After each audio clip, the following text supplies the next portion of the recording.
नमस्ते दोस्तों, मेरा नाम है शुभम और आपका स्वागत है हिस्ट्री ऑफ थिंग्स में। हिस्ट्री ऑफ थिंग्स में आज हमारे साथ जो मेहमान हैं उनका नाम है डॉक्टर गुरतेज सिंह। जी हाँ दोस्तों, डॉक्टर गुरतेज सिंह पंजाब से हैं और पंजाब में इन्होंने काफी सारे विषयों का अध्ययन किया है। ये पीएचडी हैं, इनकी पीएचडी भी महाभारत के ऊपर है और इसके अलावा इन्होंने सिख धर्म का बहुत ही ज्यादा डीप में जाकर अध्ययन किया है, हिंदू धर्म का बहुत ज्यादा अध्ययन किया है। कई वर्षों से ये बहुत सारे छात्रों को पढ़ा रहे हैं, प्रोफेसर हैं, एक रिसर्च स्कॉलर हैं। तो आज हम इनसे बात करने वाले हैं जिस विषय पर, वो विषय है सिख और हिंदू धर्म में समानताएं जो हैं। जी हाँ दोस्तों, सनातन और सिख ये दोनों ही भारतीय भूमि से जन्मे दो मत हैं और इन दोनों में क्या समानताएं हैं और ये दोनों किस तरह से एक साथ मिलकर कई वर्षों से चल रहे हैं, इस विषय में आज हम बात करेंगे। इसी विषय में हम काफी सारे प्रश्न भी इनसे पूछेंगे कि किन किन ग्रंथों में कौन कौन सी इस तरह की चीजें हैं। तो कई बार लोग हिंदुओं के ग्रंथों के बारे में तो जानते हैं, रामायण महाभारत या हम बात करें वेद पुराण उपनिषदों की, लेकिन सिखों के ग्रंथों के ऊपर बहुत सारे लोगों के मिसकंसेप्शंस हैं। तो उन मिसकंसेप्शंस को आज हम लोग दूर करने का प्रयास करेंगे। तो आपका बहुत बहुत स्वागत है गुरतेज जी हमारे। धन्यवाद। तो गुरतेज जी, सबसे पहले मैं यही चीज आपसे जानना चाहता हूं, जैसा कि मैंने इंट्रोडक्शन में बताया कि सिख और हिंदू धर्म ये दोनों को आजकल लोग मतलब इस तरह से समझने लगे हैं कि ये अलग अलग हैं। लेकिन मैंने ऐसा सुना है कि मतलब गुरबाणी में कई बार राम और कृष्ण का जिक्र आता है। गुरु गोविंद सिंह जी ने भी इस तरह की किताबें लिखी हैं जिसमें कृष्ण भगवान की जीवनी, राम भगवान की जीवनी है, वो चंडी पाठ किया करते थे। तो ये सच है या मतलब लोग ऐसा बोल रहे हैं? नहीं, ये अगर हम सिख धर्म का जहां से ओरिजिन माना जाता है, श्री गुरु नानक देव जी से की बात करें तो उस समय जब हम धार्मिक हालात देखें तो समय समय पे क्या होता है कि सनातन की एक जो मेन खूबी रही वो रही है चेंज की। सनातन जो समय समय पे जो इस पे कुरीतियां आती रही उसको वो चेंज करता रहा है, उसको बदलता रहा है। तो लेकिन उस समय किसी भी धर्म में या किसी भी संप्रदाय में कुछ ऐसे लोग होते हैं जो उस पर कब्जा करने की कोशिश करते हैं या उनको एक अपनी तरफ से रूल्स चलाते हैं जो नहीं होते। अगर हम सिख धर्म की बात करें तो गुरु नानक देव जी से जो शुरू होता है, जो बेदी कुल में पैदा हुए, एक हिंदू धर्म में वो पैदा हुए, तो उनकी जो उदासियां हैं, उनकी जो संप्रदाय है, जो उनके जो उन्होंने भ्रमण किया, जो उन्होंने गोष्ठियां की, तो उन चीजों को देखें कि जो संस्कृत उस समय जो लैंग्वेज थी वो दूर हो चुकी थी आमजन से, क्योंकि इस समय मुगल आ चुके थे, जो बाबर है वो आ रहे थे और दूसरी ईरान इराक उधर से जो है जो हमलावर है, जो विदेशी लुटेरे हैं वो आ रहे थे। और पंजाब की बात करें तो पंजाब में जो भाषा का जो है वो मिक्सचर बहुत ज्यादा हो चुका था, संस्कृत आम लोगों से दूर होती जा रही थी। तो उन्होंने जितनी भी सनातन की जो चीजें हैं, जो रियल सनातन है या जो भी ईश्वर है, जो उसकी सत्ता है, उसकी आराधना है, उनको एक सरल लैंग्वेज में उन्होंने लोगों को समझाया और उन चीजों को उन्होंने कैरी फॉरवर्ड किया। आगे जितने भी 10 गुरु हुए उन्होंने सभी बातों को, सभी चीजों को उन्होंने कभी किसी का खंडन नहीं किया, किसी का विरोध नहीं की। उन्होंने एक सरल भाषा में वो बात समझानी चाहिए और वो अपनी बात में 100% कामयाब भी हुए। अब बात क्या है कि अगर हम मॉडर्न कॉन्टेक्स्ट में देखें, जैसे हमने बात की कि आज लोग कह देते हैं कि ये जी अलग है, ये अलग है, ये अलग है, लेकिन अगर हम उसके ओरिजिन को देखें, चलो सपोज मान लिया, हम उनकी बात मान लेते हैं कि अलग है, तो लेकिन एक ओरिजिन की बात करें, वो कहां से निकला? गुरु नानक देव जी एक बेदी कुल से, एक हिंदू फैमिली से थे ना। उन्होंने उन चीजों को, चाहे जनेऊ धारण करना, चाहे गीता को पढ़ना है, तो उन चीजों को उन्होंने एक सत्य और सरल भाषा में समझाया। सबसे बड़ी आज की प्रॉब्लम शुभम जी पता क्या है कि हम किसी चीज को पढ़ते नहीं है, हम पढ़ने से बहुत ज्यादा दूर हो रहे हैं। एक जो आर्ट है, आर्ट पहले क्या जमाना था? कहानियां सुनाने का, कथाएं सुनाने का। वो कथाएं आजकल जो है कि फेक स्टोरीज जो सोशल मीडिया पे घूम रही हैं, उन चीजों को ले रहे हैं। जो भी आज सिख धर्म को अगर जानना चाहता तो उसको पहले पढ़ना लाजमी है। गुरु नानक के फलसफे को पढ़ने के बगैर आप गुरु गोविंद सिंह जी के फलसफे को कभी समझ नहीं सकोगे। उनको समझना जरूरी है कि उनका ओरिजिन कहां से हुआ, उन्होंने क्या क्या कार्य किए। तो चाहे गुरु नानक देव जी हो, गुरु अंगद देव जी, गुरु अमरदास जी, गुरु रामदास जी, गुरु अर्जुन देव जी, तो ये सभी चीजों का उन्होंने एक समझाने की कोशिश की कि ये सरल भाषा में है क्या। तो ये उसमें जब गुरु गोविंद सिंह जी ने एक खालसा पंथ की स्थापना की थी, एक आर्मी की, क्योंकि उस समय जरूरत थी लड़ने की, क्योंकि उस समय हालात वैसे देश के बन चुके थे। उन चीजों को जो वॉरियर्स है, वॉरियर्स मार्शल आर्ट हमने हमारे हिंदुस्तान में, हमारी संस्कृति में पहले भी थी, उनको एक एक रिफॉर्म रूप देके, एक अच्छा रूप देके, चाहे वो चंडी दीवार है, चाहे दुर्गा स्तुति है, रामावतार, कृष्ण अवतार, ये सभी लिटरेचर को लेके उन्होंने आगे लाया। तो इनका सबसे पहले कि जब तक हम पढ़ेंगे नहीं तो उन चीजों को जानेंगे नहीं, उस समय पता नहीं चल सकेगा आपको। तो उससे पहले कि ये है कि अगर हम ओरिजिन देखें तो ओरिजिन गुरु नानक देव जी का एक हिंदू फैमिली से हुआ, और उसके बाद जितने भी गुरु हुए, अगर हम उनका इतिहास देखें तो सभी उनका है। अगर सोडी पातशाह गुरु अर्जुन देव जी के बाद जो सारी चली उनकी बात करें तो उनका जो माना जाता है कि वो लव कुश भगवान श्री राम जी के बेटे थे, उनकी फैमिली से हुआ। चाहे आज कोई भी कुछ कहे कि हम नहीं मानते, हम स्वतंत्र हैं, ठीक है, आप मान लो, इसमें कोई हक नहीं है, लेकिन सच्चाई या इतिहास नहीं बदला जा सकता, वो सच्चाई तो वही रहेगी ना। तो अगर आप जानना चाहते एक एक एक रिफॉर्म रूप, क्योंकि पंजाब एक डोर स्टेट है, किसी ने भी अगर हिंदुस्तान में आना है, भारत में आना है, तो आपको पंजाब से एंट्री करनी पड़ेगी। तो पंजाब एक एक वॉरियर कौम सी, एक मार्शल कौम सी, जो काबुल से लेके दिल्ली के मेरठ तक, यूपी के इधर तक सटी हुई थी। तो इन चीजों को समझाने के लिए, इनको करने के लिए एक एक रिफॉर्म रूप दिया, जो आगे चल के इन्होंने कहा कि ये सिख धर्म है। तो हमारी जो रूट्स है वो रूट्स कनेक्ट होती है, रूट्स को एक अलग नहीं कर सकते। जी। और जैसा कि मैंने भी कहीं पढ़ा है कि जो गुरु ग्रंथ साहिब है, जी, श्री मतलब गुरु ग्रंथ उसके साहिब जी। भगवान श्री राम और कृष्ण का जिक्र है, हाँ, ऐसा है? बिल्कुल बिल्कुल। अगर हम गुरु ग्रंथ साहब जी को पढ़ें तो उसमें एक श्लोक आता है, सतयुग तय मान्यो छल्यो बलबावन भयो, त्रेता तय मान्यो राम रघुवंश कहायो, द्वापर किशन मुरार कंस कृतार्थ कियो, अगर सैन को राज अभय भक्ता जन दियो, कलयुग फरमान गुरु नानक गुरु अंगद गुरु अमर कहायो। मतलब सतयुग में राजा बलि को बौने ब्राह्मण के रूप में छला, सभी को पता है। हिंदुस्तान में ये कहानी बच्चे बच्चे को पता है, टीवी के माध्यम से ये कहानी सबके पास पहुंची है। और त्रेता तय मान्यो राम रघुवंश कहायो, त्रेता युग में राम रघुवंश कौन था किसी को बताने की जरूरत नहीं है। और द्वापर किशन मुरार कंस कृतार्थ कियो, और कंस की क्या कहानी है, कृष्ण की क्या कहानी है, वो भी लॉकडाउन के दौरान पूरे हिंदुस्तान ने देखी और रिकॉर्ड तोड़ दिखी महाभारत के रूप में, है ना। अगर सेन को राज अभय भगना जन दियो, तो अगर सेन, महाराजा अगर सेन कौन थे, तो कलयुग फरमान गुरु नानक गुरु अंगद गुरु अमर कहायो, श्री गुरु राज अटल अभिचल आद पुरख फरमायो, कि जो गुरुओं का राज्य है ये अटल है, ये अभिचल है, आद पुरख मतलब वो परमात्मा ने कहा कि ये रुकता नहीं है। वो सतयुग में ये आए, द्वापर में कृष्ण जी आए, त्रेता में राम जी आए, कलयुग में गुरु नानक साहिब जी आए, और ये शक्तियां चलती रहेंगी। ये गुरुओं का राज अटल है, अभिचल है ना। तो इसमें बहुत सारे श्लोक्स हैं उसमें। भाई गुरदास जी की बानी पढ़े, गुरु ग्रंथ साहिब की बानी पढ़े, या आद्य दसम ग्रंथ की बानी पढ़े, उसमें बहुत सारी चीजें हैं ना। आपे गोपी आपे काना, आपे गौ चरावे बाना। तो ये चीजें कहाँ कौन है, गोपी कौन है, काना कौन है, वृंदावन में गौ, तो ये सब चीजें किस ओर हमें इशारा करती है। तो उन्होंने उनका विरोध कभी नहीं किया। उन्होंने कभी राम का, भगवान श्री कृष्ण का या किसी चीजों का विरोध नहीं किया। उन्होंने विरोध क्या किया कि जो कुरीतियां जो पड़ी थी उनको उन्होंने विरोध किया। तो जब तक हम साइंटिफिकली रीजन जाने के बगैर उस चीज को फॉलो करते जाएंगे, देन वो एक अंधविश्वास में कन्वर्ट हो जाता है।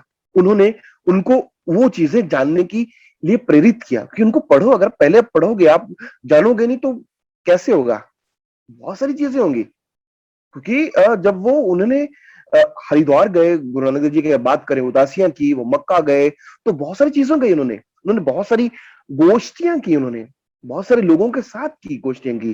तो वो किस चीज लिए थी? अगर गुरु गोविंद सिंह जी लक्ष्मण दास भारद्वाज से मिलते हैं, जो बंदा बैरागी था, तो एक एक भारद्वाज भारद्वाज कौन होते हैं किसी को बताने की जरूरत नहीं है। आई थिंक हिंदुस्तान में तो भारद्वाज एक फेमस कम्युनिटी है, एक फेमस, उनका एक अलग इतिहास है। तो उन्होंने उनको जनाया कि ठीक है यार, you are Bharadwaj, you are a Bairagi, लेकिन what you are in real, आप असल में क्या हो, आप सत्य क्या हो, वो चीज उन्होंने की। तो अगर हम जब गुरु नानक इनकी गुरु गोविंद सिंह जी की बात करें, जब उन्होंने खालसा पंथ की स्थापना की, तो उन्होंने जो पांच प्यारे, जो सबसे पहले जिनको अमृत पान करवाया, उनका इतिहास पढ़ के देखें, वो कहां कहां से आए थे, पूरे हिंदुस्तान में से, अलग अलग जगह से। तो वो क्या थे? तो वो उन्होंने ये तो नहीं कहा कि आप पंजाब से हो तो जी हम आपको तो ही अमृत पान करवाएंगे या तो ही हम करेंगे। उनका कि ठीक है, यू आर द रूट्स। वो आप वो ये पांच लोग, वो जिनमें एक अपने जानने की, अपनी संस्कृति को, अपनी सभ्यता को एक रिफॉर्म, एक अच्छे रूप में बाहर लाने की शक्ति है। तो वो चीजें पढ़े, रामावतार, कृष्ण अवतार, चंडी दीवार, दुर्गा स्तुति, ये सब बानियां पढ़ने की जरूरत है। हम उनको ठुकरा देते नहीं। कुछ भ्रम इसलिए भी पैदा हो चुका है क्योंकि ये जो एक हम ये समझ लेते हैं कि जो गुरबानी है वो गुरुमुखी भाषा में लिखी है, पंजाबी में है। बट सबसे बड़ा भ्रम लोगों का यही है। अगर आप उनको पढ़े, वो मैथिली, भोजपुरी, संस्कृत, अरबी, फारसी, इन सभी लैंग्वेज का मिश्रण है। हम उन्हें पढ़ते नहीं, हम सिर्फ ये मान लेते हैं कि ठीक है जी, ये जो गुरु साहबान का जो ज्यादातर उनका रिश्ता रहा वो पंजाब से रहा है, तो जो श्री गुरु ग्रंथ साहब जी उन्होंने लिखा होगा वो पंजाबी लैंग्वेज में लिखा होगा। नहीं, उन्होंने सभी के लिए लिखा। एक श्लोक आता है गुरबानी में, सर्व सांझी गुरबानी, मतलब ये सभी की सांझी गुरबानी, किसी एक की जागीर नहीं है। अगर हम कहें कि हम पंजाब से हैं या हम सिख हैं या हम सरदार हैं, तो हमारी जागीर नहीं है। उनका कि सर्व सांझी गुरबानी, गुरबानी पढ़े, संत नामदेव जी, श्री गुरु रविदास जी महाराज, भगत कबीर जी, तो इन सभी की बानियां दर्ज की हैं। अगर आप देख लें गुरु रविदास जी कहां से हैं, भगत कबीर जी कहां से थे, भगत नामदेव जी कहां से थे, तो ये बताने की जरूरत नहीं है। उनकी बानी अगर यहाँ पढ़ी गई है, तो अगर भगत नामदेव जी की बानी है तो पंजाबी में तो होगी नहीं, उनकी स्टेट का कुछ तो असर होगा ना। अगर हम गुरु गोबिंद सिंह जी की बात करें, तो उनकी जो बानी मोस्टली पंजाबी मिलती है, सिर्फ एक मिलती है, मित्र प्यारे नु हाल मुरीदा दा कहना। तो बाकी उनकी पढ़े, भोजपुरी में, संस्कृत में, फारसी में, तो बहुत सारी चीजों का ये उनके इन्फ्लुएंस है, उनकी गुरबानी में इन सब चीजों को समझाने के लिए। सबके सबसे बड़ी बात यह है कि गुरबानी को पढ़ना बहुत जरूरी है। हमारे आजकल के जमाने में सबसे बड़ी है कि हम गुरबानी को पढ़ते नहीं है। पढ़ने के बगैर हमने एक बना ली कि ये सिर्फ एक पर्टिकुलर कम्युनिटी का ग्रंथ है, ये सिर्फ पंजाबियों का ग्रंथ है। तो नो, ऐसा नहीं है। ये सर्व सांझी गुरबानी है। इन चीज को पढ़ना, जितने भी उन्होंने सभी की उस्तति की है, किसी को उन्होंने बुरा नहीं कहा। बुरा कहा, लेकिन जो चीजें कुरीतियां बनती जा रही थी, जो अंधविश्वास बनते जा रहे थे। और आई थिंक हिंदुस्तान की संस्कृति और हिंदुस्तान की सभ्यता या जो भी हमारी है, इसकी खासियत यही है कि हमने एक चीज पे हम चिपके नहीं रहे। हमें लगा कि नहीं, ये बलि प्रथा गलत है, बंद करनी चाहिए। तो आज देखें आप, बहुत से मंदिरों में, बहुत सारी जगहों पे बलि प्रथा बंद हो गई। हमने कहा कि सती प्रथा बंद होनी चाहिए, तो हमने बंद कर दी। हम उस पर चिपके नहीं रहे। तो ये चीज एक उस समय की जरूरत थी, एक चीज को एक रिफॉर्म रूप में लाने के लिए। क्योंकि उस समय अगर हम पंजाब का भूगोल देखें कि जो ईरान इराक के बॉर्डर लगते थे, ऊपर चले जाइए, क्योंकि उस समय तो काबुल तक पंजाब का हिस्सा था। अगर हम सिख राज्य देखें, जिसको हम बोलते हैं कश्मीर है, प्रेजेंट हरियाणा, हिमाचल और प्रेजेंट पाकिस्तान का जो पूरा पंजाब है, एक एक बहुत बड़ा हिस्सा था। तो इसको एक कंट्रोल करने के लिए धार्मिक सत्ता के साथ साथ राजनीतिक सत्ता भी जरूरी थी। राजनीतिक सत्ता शुरू से धर्म का एक अंग रही है। भगवान राम देखें तो अगर एक भगवान थे तो उसके साथ साथ वो एक किंग भी थे। वो श्लोक की बात की थी, अगर स्वयं को राज्य अभय भक्तांजन दियो। कृष्ण भगवान किसी संत को सत्ता नहीं देके गए, भगवान जो थे महाराजा अग्रसेन उनको देके गए। यही हम बात करें श्री गुरु हरगोबिंद साहिब जी की, जो अकाल तख्त साहिब पे बैठते थे। उन्होंने दो तलवारें धारण की, मीरी और पीरी, एक धार्मिक सत्ता के प्रतीक, एक राज्य सत्ता के प्रतीक। तो वो चीजें, इनका ओरिजिन तभी से होना शुरू हो गया कि उन चीजों को रिफॉर्म रूप में लाया जाए, एक चीज में लाया जाए जो धीरे धीरे धीरे धीरे चल के खालसा पंथ में बदली, और धीरे धीरे सिख जो शिष्य एक चीज थी वो एक रूप में वो बनी, आगे बनी। तो तो जैसा ये कि कोई आपने आई थिंक बताया, जी, जैसा कि आपने बताया कि मतलब दोनों धर्मों में बहुत समानता है और कभी उस समय किसी ने ये नहीं सोचा कि ये अलग अलग है, क्योंकि गुरु शिष्य परंपरा भारत का हिस्सा रही है और हर प्रदेश में ही लगभग गुरु थे, उनके शिष्य थे, वो परंपरा चली आती, जैसे आज भी शंकराचार्य से चली आ रही है, ब्रह्मा जी से चली आ रही है, तो वैसे ही वहां पर पंजाब की गुरु शिष्य परंपरा थी। और कभी इनने एक दूसरे को अलग अलग नहीं देखा, बल्कि एक दूसरे की हमेशा मदद की, जाने भी दी एक दूसरे के लिए। मैं यहाँ आपको एक बात बताना चाहूंगा, क्योंकि आज भी वर्तमान पंजाब में भी ये हाल है कि बहुत से जो पंजाब का मालवा क्षेत्र है या माझा का क्षेत्र है, उसमें आप देखेंगे बहुत सारे हिंदू परिवार हैं।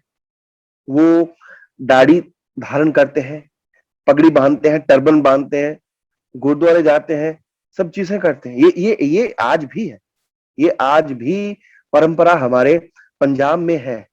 वो डिफरेंट उनको मानते ही नहीं, वो आज भी धारण करते हैं। तो ये एक चीज अलग नहीं हो सकते। बहुत से, अगर आप ठीक है जो मर्जी मानी जाओ कि कही जाओ कि ये अलग है, अलग ठीक आप कह लो, लेकिन जो गुरु ग्रंथ साहिब में लिखा वो तुम झूठ नहीं कर सकते ना, वो तो अलग नहीं कह सकते ना। तो वो तो हमारे हिस्सा ही ना, हमारे भारत का हिस्सा, हमारी संस्कृति का हिस्सा, हमारी सभ्यता का हिस्सा। क्योंकि बहुत सारी चीजें होती है, क्योंकि जब भी हम किसी चीज को तोड़ना चाहते हैं ना, तो दरारें उसमें डालनी सबसे जरूरी है। अगर जब हम कटिंग करते हैं पहाड़ की, तो सबसे पहले एक छोटी सी दरार की जरूरत होती है। अगर वो दरार आपने उसमें डाल दी, उसको तोड़ना बहुत ईजी है। तो ये बहुत सी चाहे वो ब्रिटिश राज्य के दौरान हो या ब्रिटिश राज्य के बाद की जो समय समय पर राजनीतिक शक्तियां या जो बाहरी सत्य, जो इस भारत की जो सत्ता को, भारत की अखंडता को नहीं देखना चाहती, उनके द्वारा ये दरारें समय समय पर डालनी अ, जारी रहती है। कभी ये कार्य तेज हो जाता है और कभी कार्य स्लो हो जाता है। तो इसी से जुड़ा हुआ मेरा एक दूसरा प्रश्न है, जैसा कि आपने बहुत अच्छे से बताया, मतलब गुरु नानक देव से लेकर भगवान श्री राम के वंशज भी कुछ गुरु रहे हैं और पूरा सब एक ही साझा संस्कृति थी। और पहले तो सारा मतलब प्यार मोहब्बत से ही शिक्षा दी थी गुरु नानक देव ने। तो कैसे मतलब मुगल इन्वेजन्स के समय किस तरह से फिर सिख धर्म उसमें बदला, जब क्यों, ऐसा क्या कारण था कि मुगल धर्म उनके पीछे पड़ गए और फिर गुरुओं के ऊपर उन लोगों ने अटैक करना शुरू करा? ये वाला भी थोड़ा सा इतिहास बताएं जी। अगर हम श्री गुरु नानक देव जी महाराज के पीरियड को देखें, तो उस समय तक जो है बाबर हिंदुस्तान में आ चुका था। तो गुरु नानक देव जी की बानी पढ़ो आप, इत्ती मार पई कुरलांदे तैकी दर्द ना आया, या दूसरी बानियां बहुत सारी हैं, राजेशी मुकद्दम कुत्ते। तो ये बानियां जब आप पढ़ते हो गुरु साहिबान की, तो इसमें आपको बहुत सारी चीजें कि उन्होंने उनसे जो है, जो वर्तमान सत्ता थी, उनसे एक है पंगा लेना शुरू कर दिया था, अपनी सभ्यता, अपनी संस्कृति, अपने मूल्यों को बचाने के लिए। अकाल तख्त साहिब की जो स्थापना हुई, उस समय तक अ, जितने भी राजनीतिक मसले के साथ साथ धार्मिक मसले थे, जो घरेलू मसले थे, इन्होंने वो वहां सुलझाने शुरू कर दिए थे। उसके बाद जब हम श्री गुरु गोविंद सिंह जी का पीरियड देखें, तो मुगलों का जो अत्याचार था, उस समय की जो वर्तमान सत्ता, तो वर्तमान सत्ता ने बहुत ज्यादा अत्याचार बढ़ा दिया था उस समय। चाहे आप कश्मीरी पंडितों की बात देखें, नॉर्थ में तो इतना ज्यादा बहुत ज्यादा बुरा हाल हो गया था। लेकिन उस समय जब गुरु साहिबान जी का जन्म, उनका अवतरण पटना साहिब में होता है, उस पीरियड काल से देखें कि जो वर्तमान सत्ता थी, जो विदेशी हमलावर थे, चाहे वो मुगल जो आए थे, बाबर से लेके मुगल तक, उन्होंने एक एक दौर चलाया यहाँ की सभ्यता को नष्ट करने का। हमारा इतिहास हमें कैसे पता चलता है? हमारा इतिहास हमें हमारी साहित्य से पता चलता है। हमारा इतिहास हमें जो हमने भवन निर्माण की कलाएं थी, उनके अवशेष बताते हैं कि हम क्या थे। वो जब उन्होंने नष्ट करना शुरू किया, मुगल पीरियड्स ने, तो इन चीजों ने, तब एक जरूरत पड़ी एक ऐसी आर्मी की, एक ऐसी फौज की, एक ऐसे पंथ की जो इनके खिलाफ लड़े। तब श्री गुरु गोविंद सिंह जी महाराज ने अनंतपुर साहिब में एक आर्मी, एक पंथ, जिसको हम खालसा पंथ बोलते हैं, जिसको आगे आज कुछ लोग बोलते हैं कि ये सिख धर्म है, उसकी स्थापना की। उस स्थापना का एक मकसद था। मकसद ये था कि जो विदेशी हमलावर हैं, इनसे लड़ना, जो इनकी सभ्यता, इनकी संस्कृति, इनके धार्मिक मूल्य है जो नष्ट किए जा रहे हैं, इनको रोकना। इनकी आर्मी में, इनकी खालसा पंथ में किसी भी आपके धर्म, आपकी जाति, आपके रंग, आपके मजहब, आपके क्षेत्र को पूछा नहीं गया।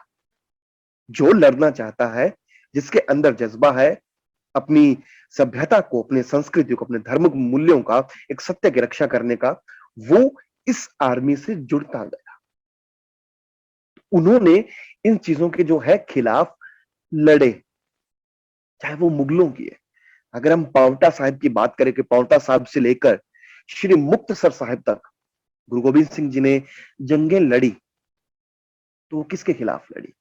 एक एक असत्य के खिलाफ, जो वो लेके आए थे, जो लोग वो यहाँ स्थापित करना चाहते थे, उन मूल्यों के खिलाफ लड़ी, उनको बचाने के लिए लड़ी। तो गुरु गोविंद सिंह जी ने ये सभी चीजें लड़ी और उनको बचाने की कोशिश भी। वो एक किसी अपने साम्राज्य के लिए नहीं लड़े। आप ये देखो कि गुरु गोविंद सिंह जी जितनी भी जंगें लड़ी, उन्होंने कहीं ये नहीं कहा कि हम अपना राज्य स्थापित करेंगे, हम इस सत्ता पे काबिज होंगे। नो, लड़े, बचाया, आगे चल दिए जहां उनकी जरूरत थी। किसी एक बाउंड्री के लिए, किसी एक हद के लिए वो कभी नहीं लड़े।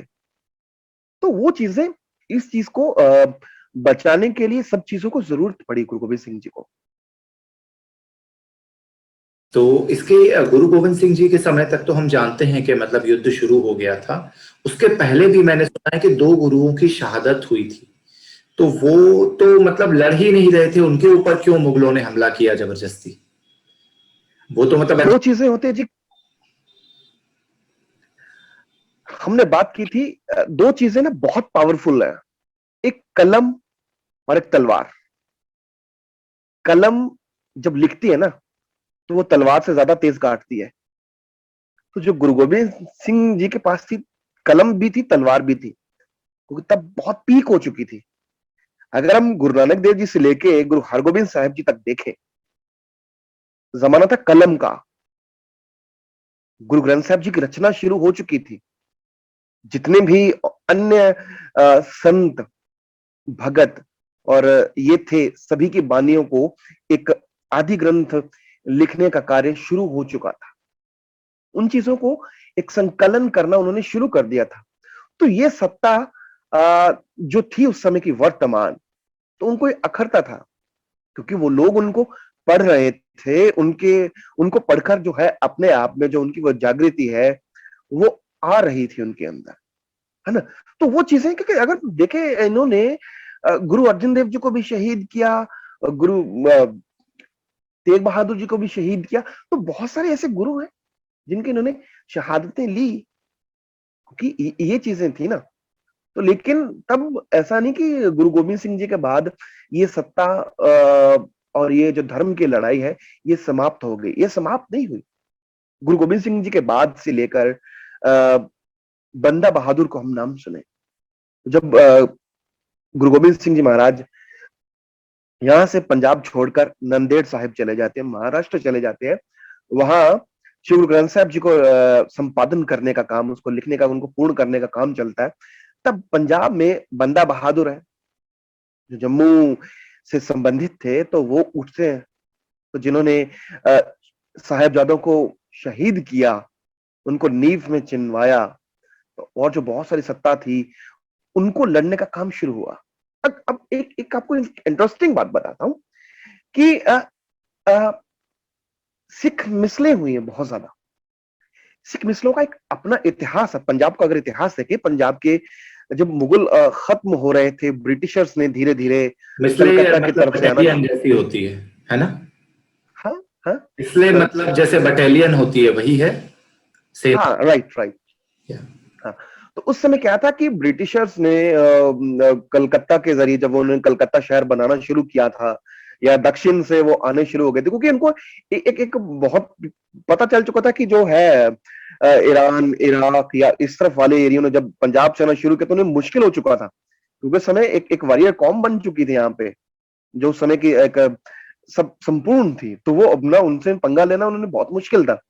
तो उसमें जब सिख मिसलें थी, जिन्होंने उस कार्य को जारी रखा, अपने धर्म को, अपनी सत्ता को, अपने सभ्यता को, संस्कृति को बचाने का कार्य। अब एक इंटरेस्टिंग बात बता दूं कि जो लोग कहते हैं कि हम अ, अलग है, महाराजा रणजीत सिंह, जिस बारे में कहा जाता है कि उन्होंने सिख राज्य स्थापित किया, उन्होंने अ, बहुत से उनकी जो राज सत्ता थी, उसमें बहुत सारे मुस्लिम भी थे, बहुत सारे पारसी लोग भी थे, और हिंदू लोग भी थे। वो एक रियल जो आज डिवाइड करने की कोशिश कर रहे हैं, उनको सिख राज से सीखने की जरूरत है। महाराजा रणजीत सिंह का राज देखिए। आज जो उनका ध्वज था, महाराजा रणजीत सिंह का, जिस ध्वज के तले वो लड़ते थे, ये बात उन लोगों के लिए जो कहते हैं कि हम जो अलग डालने की कोशिश करते हैं, दरार डालने की कोशिश करते हैं, प्लीज वो गूगल करके सिख अंपायर महाराजा रणजीत सिंह का ध्वज जरूर देखें, उसका कलर देखें, उसका कलर क्या है, और उस ध्वज के ऊपर जिसकी प्रतिमा है वो जरूर देखें। आपको पता चल जाएगा कि जिस सिख राज की बात कर रहे हो, या जिस जो आपका सो कॉल्ड सिख राज है, महाराजा रणजीत सिंह जी का या हमारे गुरुओं का सिख राज, वो इनके सिख राज से मेल नहीं खाता। उन्होंने जोड़ने की बात की, उन्होंने तोड़ने की बात एक कभी बार नहीं की। व्यूअर्स के लिए आप बता भी दें कि मतलब क्या था उस संडे पर, किसकी तस्वीर है? उस पर आप देखें तो माँ दुर्गा की तस्वीर है उसके ऊपर, तिकोना झंडा। जैसे आज भी अगर हम नॉर्थ में देखें, नॉर्थ इंडिया में, ठीक है कि पहले विष्णु, भगवान विष्णु पूजा, और उसके बाद बौद्ध जो सभ्यता आई उनकी पूजा, लेकिन जो वर्तमान समय में देखें कि हम नॉर्थ इंडिया में देवी पूजा का रिवाज है। पूरे नॉर्थ में, जम्मू देख लें, कश्मीर स्टेट, पंजाब स्टेट, हरियाणा, हिमाचल, और यूपी, उत्तराखंड, इनमें देवी पूजा का बहुत रिवाज है। हम देवियों को बहुत ज्यादा मानते हैं। माँ वैष्णो देवी का शक्तिपीठ यहाँ पे है, माँ चिंतपूर्णी जी का शक्तिपीठ यहाँ पे है, माँ ज्वाला जी का शक्तिपीठ यहाँ पे है। तो ये सब इनके शक्तिपीठ नॉर्थ में पड़ते हैं। अगर आप अन्य देखें, हरि सिंह नलुआ, उसका नाम हम आज, जो पंजाब के लोग हैं, पंजाब का मतलब एक छोटी सी चीज याद करें, पंजाब में जब पंजाबी का नाम आता है ना, तो वो यहाँ पे लोग सिर्फ एक छवि बना लेते हैं कि सिर्फ सरदार जिसके दाढ़ी है, जिसके टर्बन बंधी हुई है। पंजाब में हिंदू भी, पंजाब में सिख भी है, वो हिंदू जिन्होंने गुरुओं के लिए अपने जानें दी, उनके पैगाम को आगे बढ़ाया, वो हिंदू भी इस पंजाब में रहते हैं। वो जो आज भी गुरुद्वारे जाते हैं, वो आज भी मत्था टेकते हैं, गुरु नानक देव जी के फलसफे को मानते हैं, गुरु गोबिंद सिंह जी के फलसफे को मानते हैं। वो किसी सो कॉल्ड जो फेसबुक या व्हाट्सएप पे डालते रहते हैं दिन भर बैठे, उनके फलसफे को नहीं मानते।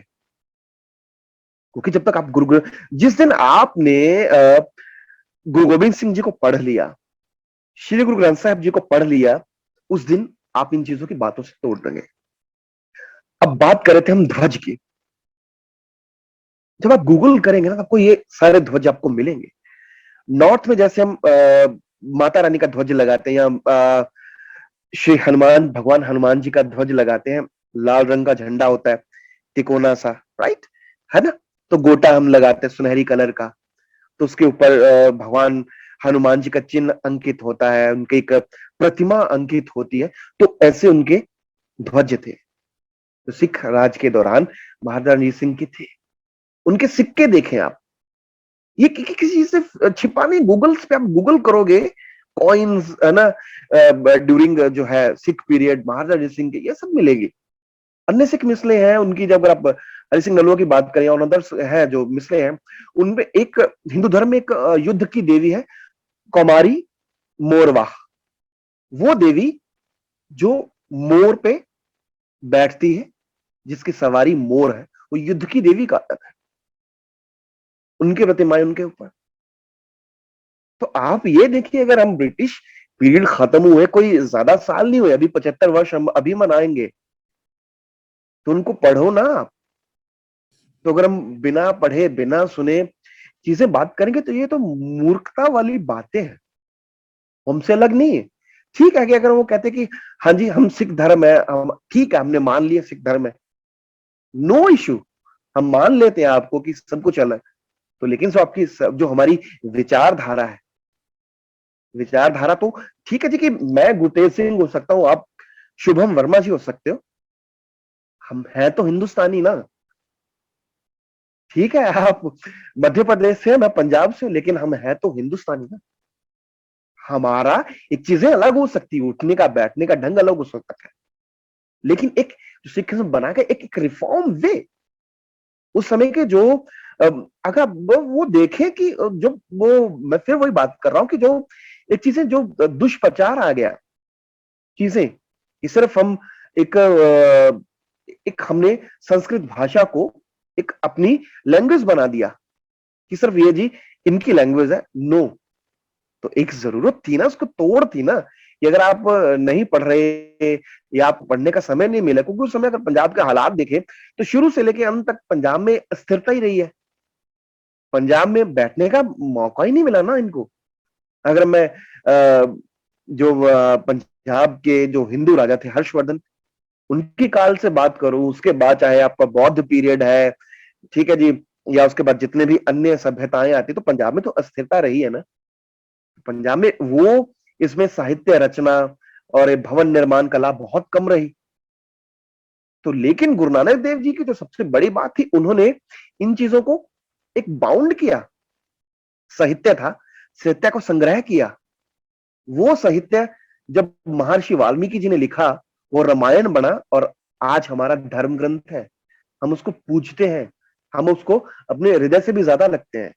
हमारा वो इतिहास, वो हमारा साहित्य है जो महर्षि वेद व्यास जी ने लिखा, और इतिहास के वो पात्र भगवान श्री कृष्ण जिसको हम पूजते हैं। वेदों की भी इसी तरह, रचना असल में पंजाब के क्षेत्र में ही हुई है।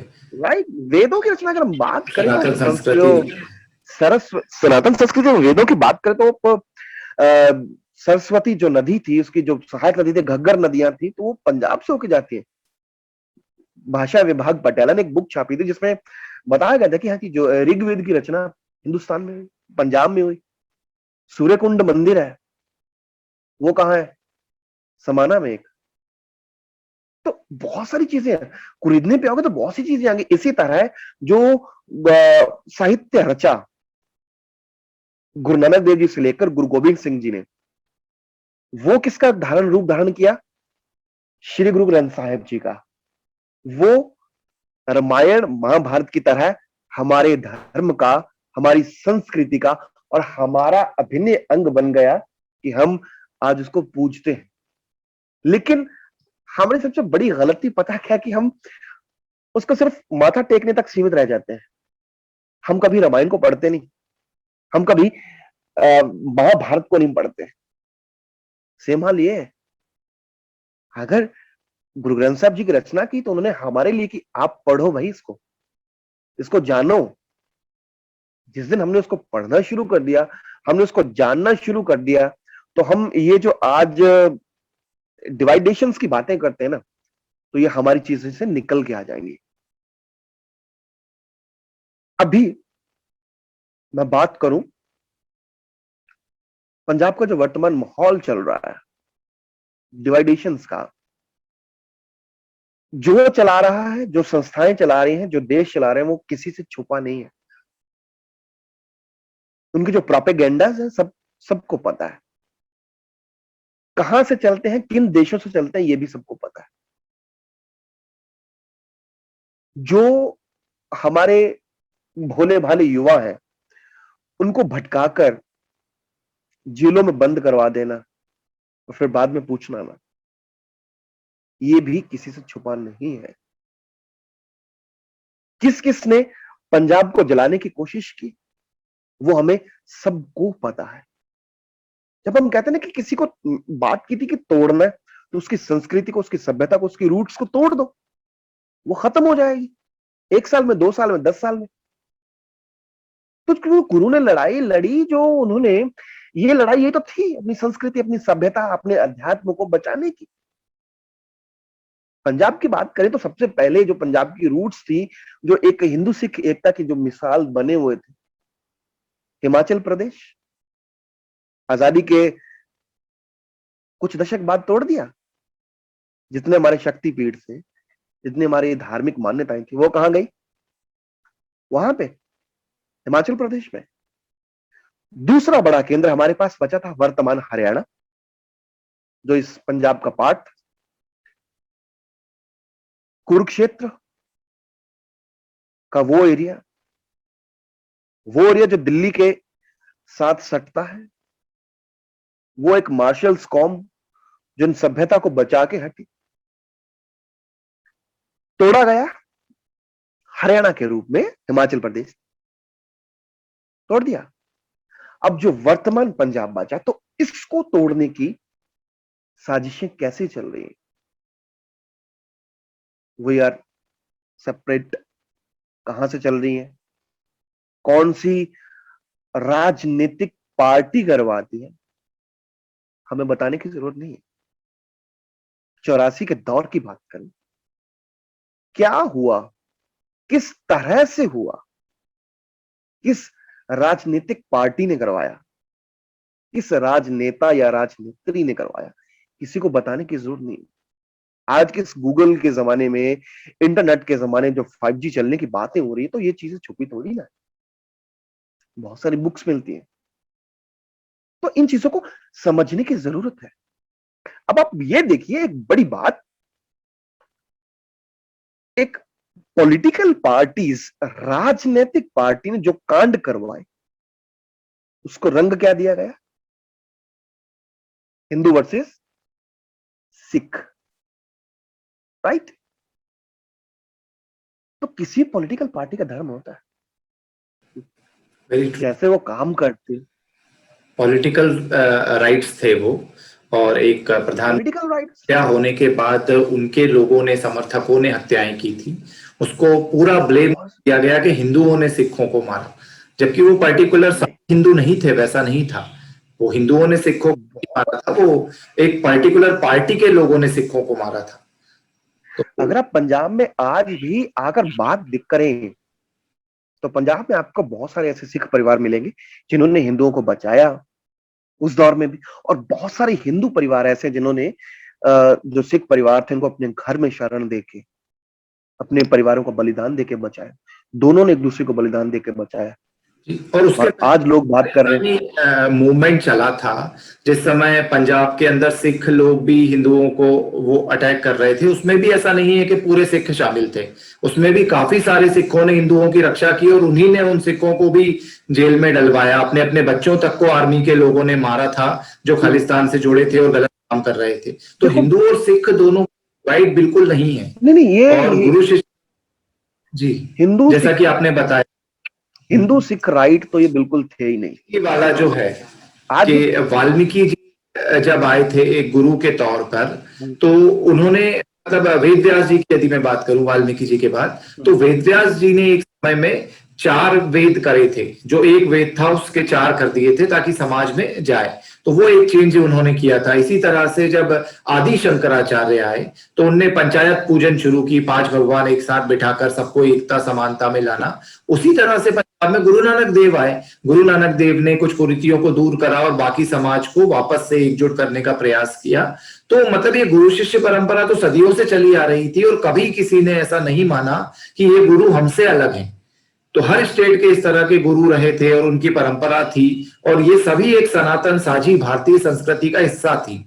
तो ये मुगल्स के समय में जब अटैक हुआ तब भी मिलकर सारी भारतीय लोगों ने, सभी लोगों ने, जैसे कि आपने बताया कि मैं वही बंदा बहादुर जैसे लोग, तो ये लोग भी उस सेना में लड़े और उन लोगों ने सबने मिलकर मुगलों के खिलाफ युद्ध किया जब उन्होंने अपनी संस्कृति भारत पर थोपने का प्रयास किया। तो मुझे लगता है ब्रिटिश के समय में कुछ इस तरह का प्रोपेगेंडा और इतिहास रचा गया जिससे कि इन दोनों को आपस में लड़ाकर अलग किया जाए, डिवाइड एंड रूल पॉलिसी की जाए।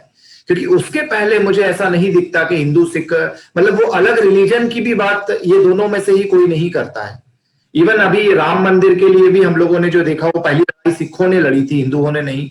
और सिखों ने वो वहां पर हवन शुरू किया था। और काफी सारे, मैं भी कुंभ के मेले में गया था, वहां पर अखाड़े थे, तो वो सिखों के अखाड़े भी हैं वहां पर, मतलब जो नागा साधु होते हैं उसमें सिखों के भी अखाड़े हैं, उनके भी वो सारे चलते हैं। जो जैसे ये हिंदू साधुओं के वो होते हैं आश्रम, वैसे उनके भी आश्रम चलते हैं। तो इन दोनों में उन लोगों ने कभी कोई डिफरेंस की बात नहीं की।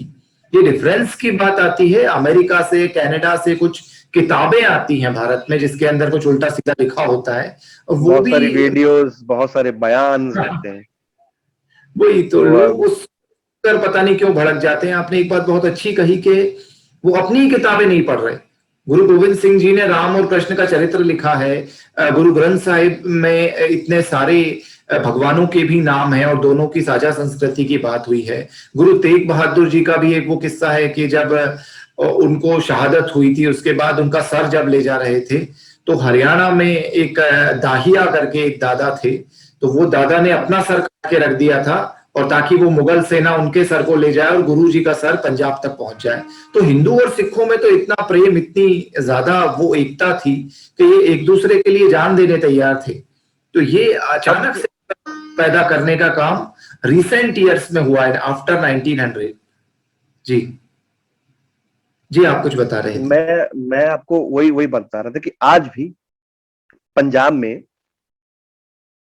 हिंदू धर्म के जो लोग हैं, फॉलोवर्स हैं, वो अपने बच्चों के नाम सिख धर्म वाले रखते हैं, वेशभूषा वही फॉलो करते हैं, गुरुद्वारे जाते हैं, सब काम करते हैं। अब ब्रिटिशर्स की आपने बात की, मैं ब्रिटिशर से उठाता हूं। आधुनिक जो हमारी एजुकेशन सिस्टम है उसका जो जन्मदाता है लॉर्ड मैकाले। तो लॉर्ड मैकाले का एक बयान है कि मैंने जब वो 1860, अभी एग्जैक्ट ईयर्स नहीं मेरे माइंड में आ रहा, 60s के आसपास था, कुछ वर्ष पहले या 1835 के बाद उसने ये सारा हाँ शुरू राइट किया था। राइट हाँ। तो उसने जब भ्रमण किया पूरे हिंदुस्तान का, ये अपना अफगानिस्तान बॉर्डर से लेके ये बर्मा तक, है ना, तो भूटान, नेपाल, ये सभी, तो उनकी जो अपनी संसद में बयान दिया, क्या बयान था उसका कि भाई जो भारत इतना समृद्ध है, वहां पे मैंने कोई जेल नहीं देखी, वहां पे मैंने कोई भिखारी नहीं देखे, वहां का जो एजुकेशन सिस्टम है वो बहुत दृढ़ है। अगर हम इन पे काबिज होना चाहते हैं, इनको अपने काबू में रखना चाहते हैं, तो सबसे पहले इसका एजुकेशन सिस्टम तोड़ना पड़ेगा। हमारे जेलें नहीं थी, क्या पंचायत थी, हमारी देश में खाप होती थी हिंदुस्तान में। आज भी नॉर्थ में देखे तो हमारे खाप पंचायतें चलती हैं। जो जिन डिसीजन जो अदालतें सालों लगा देती है, बंदे के मरने के बाद डिसीजन आता है, वो हमारी पंचायतें, ठीक है जी बैठो आप, कौन हो जी, अच्छा ये प्रॉब्लम है, ये प्रॉब्लम है, सीधा बिना किसी पैसे के, बिना किसी वकील के 2 मिनट में डिसीजन देते थे। अगर कोई गरीब है, उसकी बेटी की शादी नहीं हो रही, आज भी पंजाब में, हरियाणा में, हिमाचल में रिवाज है, सारा गांव देता अपने अपने हिसाब से, ठीक है जी मैं कनक दे रहा हूँ जी, मैं ये रोटी का खर्चा उठा रहा हूँ जी, मैं ये जो इसको सुविधा के लिए हमने बर्तन देने में उसका सुविधा, सब चीजें थी, एजुकेशन पॉलिसी थी। जो हमारे जो कारोबार थे उन चीज में, अच्छा यार आप ये काम करोगे, अच्छा आप जूतियों का कारोबार करोगे, आप वो करोगे।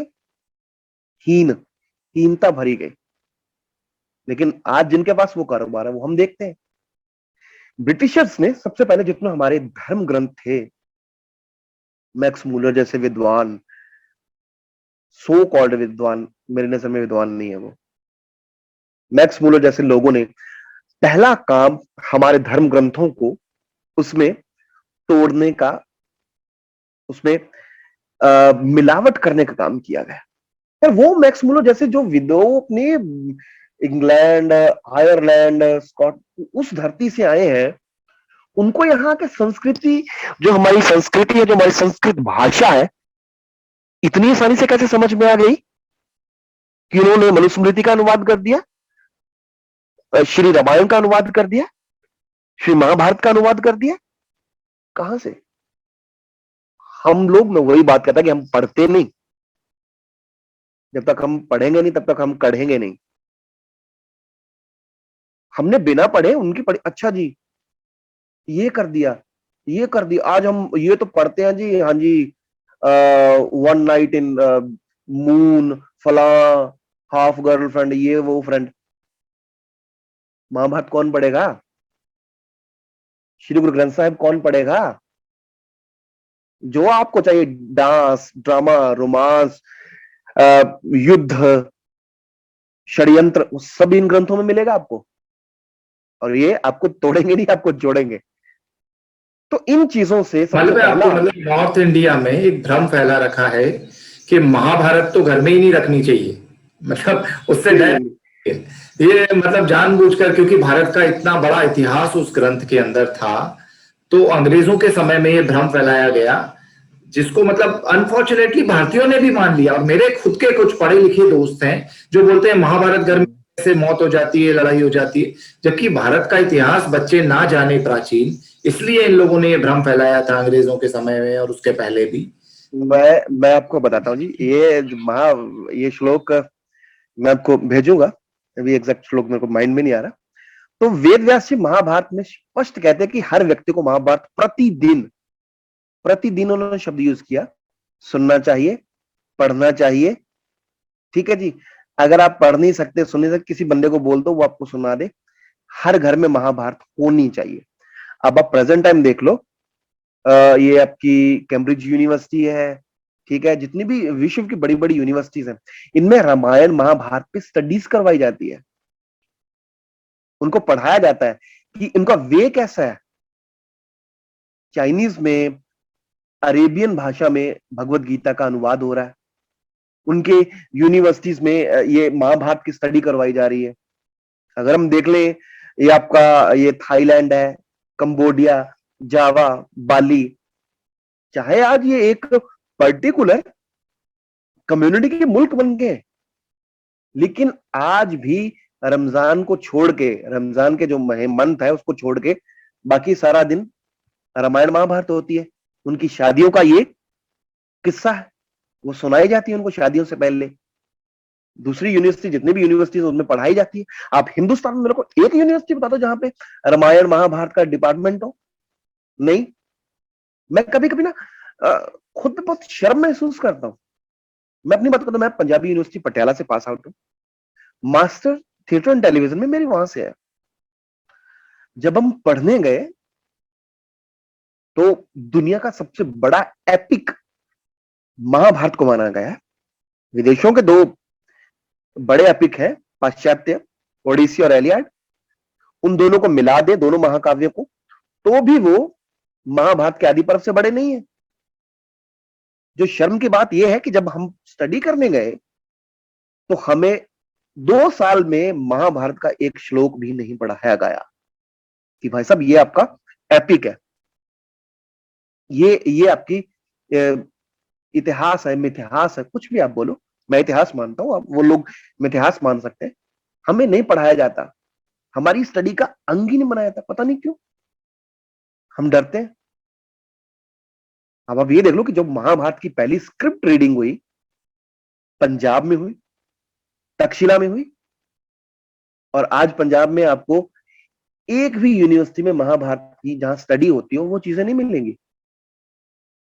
तोड़ा तोड़ा जाता ना, इस तरह से उन्होंने तोड़ा। ब्रिटिशर्स ने 1910 के बाद बहुत सारे ऐसे सो कॉल्ड विद्वान है पंजाब के जिनको हम बहुत रिस्पेक्ट से नाम लेते, उनके जरिए बुक्स लिखवाई गई जिसमें डिफरेंसेस पैदा करने की कोशिश की गई, चेंजेस करने की कोशिश की गई। बहुत सी घटनाएं ऐसी हुई, बहुत सी चीजें ऐसी हुई।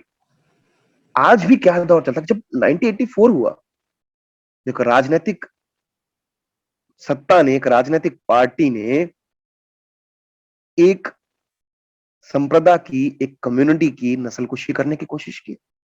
उस दौरान बहुत से श्री गुरु ग्रंथ साहब जी गायब कर दिए, बहुत सा लिटरेचर गायब हो गया, बहुत सी अमोलक वस्तुएं गायब होगी। सिख रेफरेंस लाइब्रेरी की बहुत सारी पुस्तकें, बहुत सारी ऐतिहासिक चीजें थी, सब गायब होगी। आज तक वो कहां है,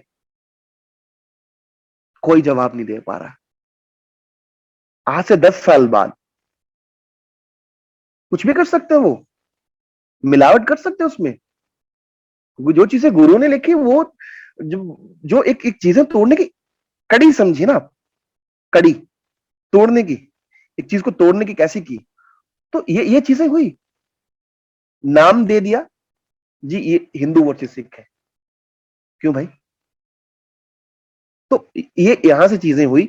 सो कॉल्ड सिक्स स्कॉलर्स पैदा किए गए, उनको बुक्स लिखवाई गई, ये दरारें पैदा करने की कोशिश की। आज भी अगर हम आप भारत की कह रहे सत्ता हैं में कि देखें, मतलब वो सारी पुस्तकें जिनमें असल में ये सबूत मिल सकते थे सिखों को कि सनातन और सिख एक ही संस्कृति का हिस्सा है, और जिनके अंदर गुरुओं की खुद के द्वारा लिखी गई वाणी थी, वो गायब कर दिए। और अब जो आएगा वो सारा चेंजेस मटेरियल आ जाएगा जिसमें हो, कुछ कुछ नेचुरली से बात और है ना। किसी को नहीं ये पता कि यही असली ये, क्या था, तो उसको सच मान लेगी आने वाली पीढ़ी। तो नहीं जी, नहीं नहीं नहीं। डिवाइड ये लोग कर पंजाब के सिखों पंजाब के सिखों ने, पंजाब के हिंदुओं ने बहुत बार दुहाई लगाई कि भाई साहब जो आपने नस्लकुशी करनी थी, जो आपने कांड करने थे, जो आपने दुख देना था पंजाब को दंगों की आगों में झोंकना था, वो आपने कर दिया। लेकिन जो यहाँ से मटेरियल उठाया था वो तो वापस कर दो, वो मॉन्यूमेंट्स हमारे वापस कर दो, हमारे ऐतिहासिक धरोहर तो वापस कर दो। कुछ नहीं मिला जी। अब बाद में क्या होगा वो आप सब जानते हैं। नहीं, ये जैसे सब एक बहुत से, सिस्टमेटिक प्लानिंग की तरफ इशारा भी करता है कि किस तरह से फॉरेन फंडिंग और उससे जुड़े हुए कुछ भारत में भी लोग डिवाइड करने की कोशिश कर रहे हैं हिंदू और सिखों को। तो या तो फिर वो सिखों के कन्वर्जन के लिए, मेरी मेरी मेरी भारत को जितने टुकड़ों भी में ये तोड़ने के अपनी, लिए हो रहा है। लेकिन जितने भी ये हमारी कन्वर्सेशन सुन रहे हैं, ये ना एक एक सभी से मेरी बेनती है कि प्लीज गुरु ग्रंथ साहब जरूर पढ़ें। ये पंजाबी भाषा में नहीं है बिल्कुल भी, ये आप ही की भाषा में है। अवधी, भोजपुरी, संस्कृत, फारसी, सब चीजों में मिल जाएंगे आपको। बहुत सारे अनुवादित मिल जाएंगे आपको जो हिंदी में लिखे होंगे। तो वो चीज जरूर पढ़े। आपके माइंड में से ना बहुत सारी चीजें होंगी। आज डिवाइडेशन का बहुत बड़ा एक रूल चल रहा है कि भाई साहब ये हो रहा, ये हो रहा, ये हो रहा है। राजनीतिक और जो दूसरी देशों की जो चीजें हैं ना, उन चीजों को हम हिंदू वर्सेस सिख बना देते हैं। कभी पंजाब आके देखो, पंजाब आके उन चीज लोगों से मिलो कि वो लोग कैसे रह रहे हैं। ऐसी चीजें नहीं है। आप किसी राजनीतिक पार्टी ने किया तो वो चीजें कर दी हमने। तो अगर हम 80 उसकी दौर की बात करें, 84 के दौर, नो डाउट कि जो राजनीतिक सत्ता के उस दौरान जो सिख कम्युनिटी है हमारी पंजाब की, जो हमारे एक भाई है, उनके साथ बुरा हुआ। 96 तक यह आतंकवाद का दौर चला पंजाब में। ठीक है, पॉलिटिकल आतंकवाद, धार्मिक नहीं, पॉलिटिकल आतंकवाद, जो दोनों तरफ थे लोग, उस तरफ भी और इस तरफ भी, जो सिर्फ विदेशी कठपुतलियों का या देसी कठपुतलियों के हिस्सा थे। उसी दौरान देखो आप, 91 की बात करूं, 1990 की बात करूं, उसी दौरान स्ट्रक्चर देखो आप साथ साथ। पंजाब की पड़ोसी स्टेट है कश्मीर, जम्मू कश्मीर यूटी अब बन गया। उसमें क्या हो रहा था? कश्मीरी पंडितों को मारा जा रहा था, पलायन हो रहा था। पंजाब में भी हिंदुओं को मारा जा रहा था। आज जो बहुत सारी यूनिवर्सिटीज है पंजाब में, पटियाला की एक फेमस यूनिवर्सिटी, पंजाबी यूनिवर्सिटी नहीं, ये कभी कुछ साल पहले बनी, उसका कॉलेज था पहले वो, उसमें थापर, वहां पे यूथ फेस्टिवल के दौरान बच्चों को मारा गया। नाम क्या लगा दिया जी, सिखों ने मार दिया, और हमने मान लिया। बहुत सारे ऐसे हिंदू लोग थे जहां पे मंदिरों को जाकर तोड़ा गया, क्या कर दिया जी, सिखों ने मार दिया, हमने मान लिया। That is the gap. हमने यहां से सुनी, वहां से हमने मान ली, हमने यहां से देखा नहीं। लेकिन आज तो गूगल का दौर है ना, नेटवर्क का दौर है, यहां से सब कुछ मिल सकता है। हम यहां से बैठे किसी भी राज्य में, किसी भी स्टेट में उन चीजों को देख सकते हैं। उसको जानो यार पहले। आज भी क्या लोग करते हैं कि जो विदेशों में बैठे, कि हाँ जी, जो लोग विदेशों में बैठे हैं उनको कहो कि अगर आपको इतनी पंजाब की है फिक्र है तो पंजाब में आओ ना यार, अपने बच्चों के समेत आओ, अपने बच्चों को लेकर आओ, यहां बैठो, हम आपके पीछे लड़ेंगे भाई। आप बोल रहे हो कि पंजाब में ये, पंजाब में वो, आप आओ, अपने बच्चों के साथ आओ, छोटे छोटे बच्चों के साथ आओ। जो आप दूसरे के बच्चों को कहते हो ना कि आप यहाँ पे ये करो, हम आपको इतने लाख डॉलर देंगे, इतने $100 देंगे, वो पहले अपने बच्चों से तो करवाओ। ये चीजें नहीं है। तो बहुत सारी चीजें होती है इस चीज पंजाब को के छोटे बदनाम छोटे करने बच्चों के को लिए। भड़का देते हैं और वो इनकी बातों में आकर कुछ ऐसे है, डिसीजन ले लेते हैं जिसके कारण सालों बहुत सारे, में पड़े रहते हैं बेचारे, उनको बचाने भी कोई नहीं आता और ये बाहर बैठे लोग कोई नहीं। में उल्लू सीधा होता रहता है। तो आपने बहुत बहुत से हमको सभी चीजें समझाई और आपका बहुत बहुत धन्यवाद डॉक्टर गुरतेज जी। धन्यवाद। तो मुझे थैंक यू सर। बहुत सी चीजें इस इंटरव्यू से व्यूअर्स को सीखने जैसी हैं। हिंदू और सिख खास करके यदि इस वीडियो को देख रहे हैं तो दोनों ही को काफी कुछ क्लियर हुआ होगा कि दोनों के बीच में कितनी समानताएं रही हैं, दोनों का ही कितना कत्लेआम पहले मुगल इन्वेजन और ब्रिटिश इन्वेजन के समय हुआ है। दोनों ने ही साझा लड़ाइयां लड़ी हैं और दोनों की ही ये सनातनी कल्चर है, दोनों ही धर्म यहाँ पर ही बने हैं और दोनों ही साथ में ही रहे हैं। जैसे कि हरि सिंह नलवा हो या फिर बंदा बहादुर हो, वो रणजीत सिंह जी की मतलब सेना में थे और उनके साथ जो लड़े तो वो हिंदू ही थे। और रणजीत सिंह जी जो सिख किंगडम को चला रहे थे, उनकी जो ध्वज पर थी वो दुर्गा माता का वो था, तस्वीर थी। काफी सारे ध्वजों पर हनुमान जी भी देखने को मिलते थे। और इसी तरह से जो गुरु थे, जहां गुरु तेग बहादुर जी के लिए जो जब बलिदान हुआ तो उसके पहले 3 ब्राह्मणों का बलिदान हुआ, उसके बाद जब उनके शीश को बचाने के लिए एक जाट दाहिया का बलिदान हुआ। तो इस तरह से दोनों ने मिलकर काफी कुछ साथ में सहा है, साथ में लड़ा है। जब आजादी की भी लड़ाई हुई 1947 में, जब हम आजाद भी हुए तो उस समय भी जो उस तरफ से ट्रेनें कटकर आई उसमें भी हिंदू और सिखों दोनों ने बहुत कुछ भुगता है। तो ये दो अलग कौमें नहीं हैं, अलग दो मिसरे नहीं हैं, अलग दो चीजें नहीं हैं, ये दोनों एक ही हैं, साझा संस्कृति का हिस्सा है। और हमें ये समझना चाहिए, स्पेशली नए यूथ को जो इस चीज में आपस में लड़ रहा है। आप जानते भी नहीं हो कि फेसबुक पर वो किसकी आईडी है जो एक तरफ से हिंदू राष्ट्र लिख रही है, दूसरी तरफ से खालिस्तान लिख रही है। खालिस्तान वो सिखों को देखिए, बहुत सारे ना मेरे साथ ये हिंदू जी मेरे साथ बना रहे हैं और हिंदुओं को बताया जा रहा है कि खालिस्तान बना रहे हैं और आपस में लड़ रहे हैं और फेक आईडीज है वो जिनसे लोग भड़का रहे हैं। तो आपको बहुत सारी चीजें हैं कि जी जी जी जी शुभम जी, मैं वही बात कह रहा हूँ कि देखो जी, बहुत से लोग कहते हैं कि जी सिख कौम अलग कौम है। मैं कहता हूँ जी ठीक है जी, अलग है, हमने मान लिया, तो लेकिन उसकी स्थापना किस लिए हुई थी? एक रिफॉर्म करने के लिए ना जी, एक अच्छी बनाने के लिए। तो रूट्स तो हमारी वही रहेंगी, रूट्स को आप अलग नहीं कर सकते। आप उसको एक अलग दर्जा देना चाहते हो, उसमें से नई चीज निकाल के अपनी ये स्थापना कर दी, हमने मान लिया, तो लेकिन रूट्स, हमारी रूट्स कभी अलग नहीं होंगी। रूट्स तो एंसेस्टर्स हमारी एक एक है, ही। एंसेस्टर्स एक है, वही इक्ष्वाकु कुल वंश है, वही सारे क्षत्रिय हैं, वही सारे लोग हैं, खून एक है। तो फिर आपस में ये झगड़ा ये सब बाहर के लोगों की बातं में आने की जगह हम लोगों को आपस में मिलकर अपने देश की तरक्की के लिए काम करना चाहिए। और ये रिलीजियस स्तर पर लड़ाई हमें आपस में बंद करनी चाहिए। और जो लोग इंग्लैंड और अमेरिका में बैठे हैं वो भी ये जान लें कि आप 3 पीढ़ी पहले आपकी पीढ़ियां जा चुकी हैं यहाँ से, और उसके बाद आप लोगों को वहां जो पढ़ाया गया है उसका भारत से इत्तेफाक बहुत कुछ नहीं। भारत के लोगों को भड़काना बंद करो। तो गुरतेज जी, आपका बहुत बहुत धन्यवाद, आपने अपना कीमती समय हमें दिया और इतने अच्छे से आसान भाषा में आपने ये सारी चीजें समझाई। हम लोग एक बार फिर आपसे इस विषय में बात करेंगे ताकि व्यूअर्स और ज्यादा सिखिज्म के बारे में जान पाए और दोनों धर्मों के बीच में जो गैप बढ़ाने की कोशिश हो रही है वो समाप्त। Thank you so much. धन्यवाद जी।